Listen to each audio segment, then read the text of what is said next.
Buenos días o buenas tardes a todos. Muchísimas gracias por haber aceptado mi participación en este congreso de AUDEM. Yo os hablaré de la lengua francesa, la academia francesa y la misoginia que reina en esta institución. En efecto, parece que la lengua, en este caso, la lengua francesa, ha sido siempre un asunto de hombres. En efecto, el interés por esta lengua romana como instrumento de unidad de la nación se remonta al siglo IX con los juramentos de Estrasburgo en 842, que es el texto considerado como el acta de nacimiento de un idioma que se denominaba entonces romana lingua.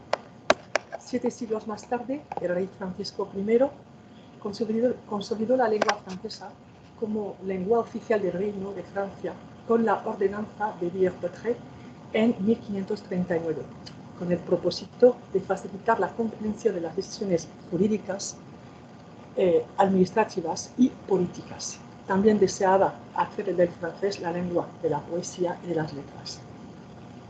El francés como lengua de la nación se reforzará con la fundación de la Academia Francesa en 1634, un proyecto del cardenal Richelieu, ministro de Luis XIII. Las patentes reales limitaban el número de miembros de la Academia a 40 personas. En el diccionario en línea de la prestigiosa institución, el término persona se refiere, cito, a cualquier ser humano, hombre o mujer. Fin de la cita. Por lo que, en principio, las mujeres no estarían excluidas. Por otro lado, los estatutos de la Academia, integrados por 50 artículos que regulan la misión y funcionamiento de la institución, recogen lo que debe hacer cada miembro, otro término que vale tanto para el género masculino como para el femenino. Salvo unos pocos artículos, dichas reglas no han cambiado desde 1635 y en ningún caso, en ningún sitio está mencionado que las mujeres queden excluidas de pertenecer a la Academia. Entonces, ¿de dónde viene el hecho de la ausencia de mujeres en dicha institución? Una de las respuestas podría ser que el antiguo régimen es heredero de una larga tradición que veía a la mujer como un ser inferior física e intelectualmente, un ser naturalmente imperfecto que debía ser dirigido y dominado por el hombre. Por eso, el universo cerrado de la casa o del convento, bajo la tutela de un padre y luego de un esposo en el primer caso y de Dios en el segundo, eran su única escapatoria.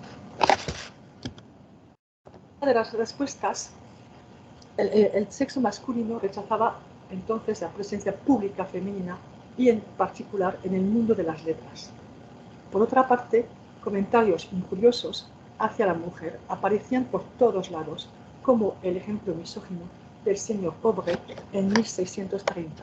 Cito: las mujeres de hoy en día pretenden saber hacer muchas cosas y, si uno no presta atención, será necesario hacer uso de un medio similar a la ley sálica por miedo a que el imperio de la elocuencia caiga pronto en picado. Frente a tales despropósitos entendemos de sobra por qué habrá que esperar más de 350 años para ver a una mujer ocupar un sillón en la Academia Francesa. Sin embargo, hubo numerosas mujeres intelectuales que hicieron maravillas con las letras, sin por otro lado estar exentas de críticas por parte del género masculino. De los siglos, las mujeres y las letras han formado un conjunto digno de reconocimiento. Jean Verdon subraya que a partir de la Edad Media hubo mujeres cultas y de alta cuna que, además de ser mecenas de ciertos escritores y artistas, escribieron también obras sabias. Es el caso, por ejemplo, de Duoda, Héloïse, Christine de Pizan, que fue la primera mujer que dio de su escritura. Son tan solo algunos de los nombres que muestran que la vida intelectual y literaria era también asunto de mujeres. Igualmente, en el siglo XVI, el Renacimiento francés se hace eco de numerosas mujeres dignas de respeto y admiración. Louise Labbé, una de las figuras más representativas del cenáculo poético de Lyon, la inigualable Marguerite de Navarre, hermana de Francisco I, que marcó su tiempo con sus cualidades de teóloga, además de ser poetisa, escritora, diplomática, mecena y protectora de las artes y de las ciencias, y feminista. Dos grandes escritoras y poetisas, entre muchas otras. Finalmente, cabe resaltar la figura de Marie de Gournay, conocida por su panfleto Égalité des hommes et des femmes, dirigido a la reina Anne d'Autriche. En este escrito de 1622 se atacan las costumbres e instituciones que consolidan y encierran a la mujer en su papel de subordinada. Se interesaba mucho en la construcción de la lengua francesa y estaba a favor de nuevas formas lexicales y gramaticales, mezclándolas con las antiguas. Murió en 1645, 11 años después de la creación de la Academia Francesa, sin que nunca se apoyara su candidatura a fin de poder contribuir a la unificación y riqueza de la lengua nacional. Así fue su destino, igual que el de numerosas mujeres que se ilustraron sobre todo en los salones literarios, templo de la fineza lingüística femenina. Los salones literarios aparecieron a principios del siglo XVII, concretamente en 1608, con Catherine de Vivonne, marquesa de Rambouillet, en su famoso hotel particular del mismo nombre. Este espacio literario, que reunía a los espíritus más finos, pretendía combatir de manera indirecta las orgías y el libertinaje de la corte, imponiendo un círculo selecto caracterizado por la pureza del lenguaje y de los buenos modales.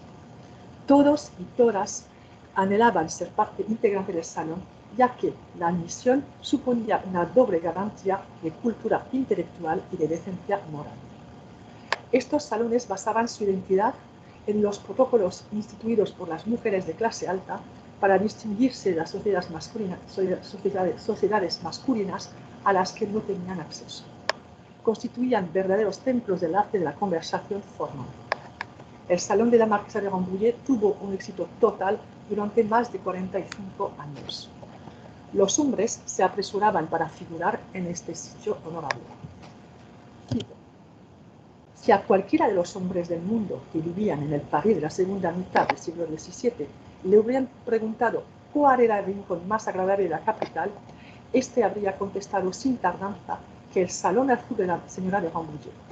La literatura era lo que la señora de Rambouillet más amaba en este mundo, pero la gente que acostumbraba a alborotar el salón era de muy distinto pelaje. Resplandecía en Jean-Louis Balzac, un escritor mundano.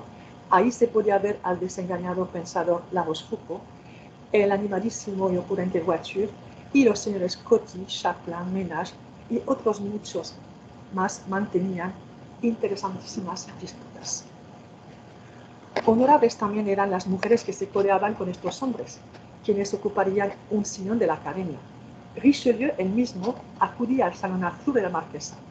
Poetas, novelistas, dramaturgos, filólogos como François de Malherbe, Georges Scudéry, Roger de Lucy-Rabutin, Jean-Louis Guy de Balzac, Claude de Vaugelas, Valentin de Conrart, entre tantos.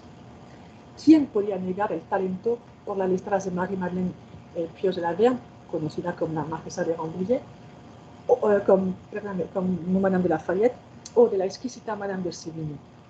Estas mujeres, cuyos escritos perduran en el tiempo, no se merecían un sillón. Su inteligencia, sus cualidades intelectuales, no estaban a la altura de los futuros académicos que deseaban tanto frecuentar los salones literarios. La integración de estas mujeres en la academia no era deseada en aquella época y no lo será durante muchísimo tiempo, ya que la misoginia que reinaba en aquel entonces no desapareció con el paso de los años. Se recrudeció como una lacra difícil de superar. Como hemos visto, el Salón de Madame de Rambouillet fue uno de los espacios culturales e intelectuales donde se honraba a las mujeres, sin rechazar a los hombres. Su arte dialéctico, sus finos modales, su manera de gestionar su espacio intelectual fueron el modelo a seguir que perpetuaron las salonías del siglo de las luces, como el de Madame de Lambert, conocida por sus tratados de educación y de moral. Como subraya el marqués de Argenson, su salón fue una verdadera antesala de la Academia Francesa. Cito: llevaba 15 años siendo uno de sus amigos especiales y me había hecho el honor de recibirme en su casa. Su casa era honorable para quienes eran admitidos. Quiso convencerme para postular a un puesto en la Academia Francesa. La bondad de pensar que me convendría era un honor para mí. Me aseguró el apoyo de sus amigos, que eran muchos en la academia. Incluso intentamos ridicular un hecho muy real. Nadie era recibido en la academia sin que antes lo hubiera presentado en su casa. No en vano, ha hecho la mitad de nuestros académicos actuales. Madame de Lambert murió en 1733 sin haber sido nunca propuesta para la academia, pero teniendo su alma flotando por este lugar elocuente, herméticamente masculino. Madame de Tencin corrió el relevo y corrió la misma suerte que su difunta amiga. Su salón, llamada Bureau d'Esprit, se dedicó primero a la política y a las finanzas. En 1773 se convirtió en un espacio literario y filosófico de mucha fama, al cual acudían los escritores de moda que luego ocuparon un sillón en la academia. Marivaux, Marmontel y el dramaturgo y filósofo Fontenelle, entre tantos. Madame Geoffrin, Madame Dudefant y su sobrina Julie d'Épinaz tomaron el relevo sucesivamente de las dos grandes salones citadas anteriormente. La segunda, además de recibir intelectuales de letras, abrió su salón a todas las artes y su fama se extendió a toda Europa, según Berg. Los últimos grandes salones fueron también los de Madame d'Épinay, Madame de Necker, Madame de Roland y Madame de Genlis, de la que hablaremos más adelante. En el siglo XIX siguió esta tendencia y durante la Tercera República los salones hicieron su entrada en el escenario parisino, como el de la princesa Mathilde o de la condesa Potocka, entre tantos otros. Igual que en el siglo precedente, a los grandes autores del siglo XIX, como Chateaubriand, Proust, Maupassant, Zola, etc., les gustaba formar parte de estos espacios intelectuales hasta convertirse en antesala no solo de la academia, sino también para futuros políticos. Los salones desaparecieron con la Segunda Guerra Mundial y fueron sustituidos por otras vías de comunicación, testigos de los cambios literarios y artísticos de la segunda mitad del siglo XX. En efecto, se produjo un verdadero fenómeno de democratización de las letras